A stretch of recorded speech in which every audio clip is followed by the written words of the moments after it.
السلام عليكم ورحمة الله تعالى وبركاته يا إخوتي والأخوات الفضلاء والفاضلات وأخوكم حذيفة الواجدي. maanta waxaan wada dhacdo aad iyo aad xanuun badan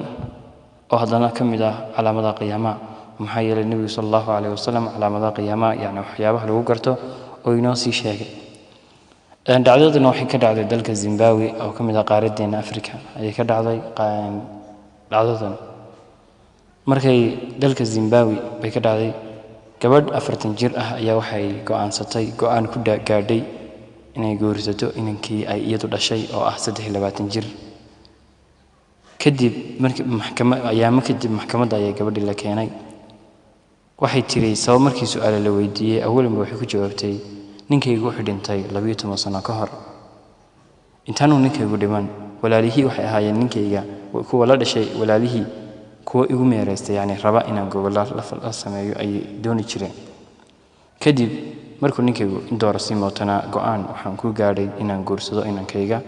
oo hadda ah 23 jir sababta aan guursaday indoor ayaan ku soo tabaayay indoor ayaan maal iyo xoog iyo dhidid bageliyay inankayga 9 bilood ayaan hor ku soo siday haddana ma jeceli inay gabadh iska guursato maxaa yeelay hadda toole inankayga waxa uu leeyahay oo 6 bilood ah ayaan inankayga u leeyahay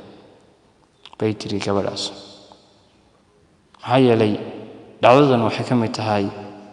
dhacdooyinka lagu garto calaamadaha qiyaamka يعني waxyaabaha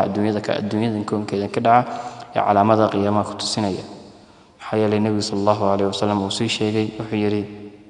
calaamadaha qiyaamaha waxa kamid ah an tarida al-ammatu rabbataha يعني وين adoontu dhashaa zaydkeeda ama mudanaheena billahi tawfiiq والسلام عليكم ورحمة الله تعالى وبركاته يا إخوتي والأخوات الفضلاء.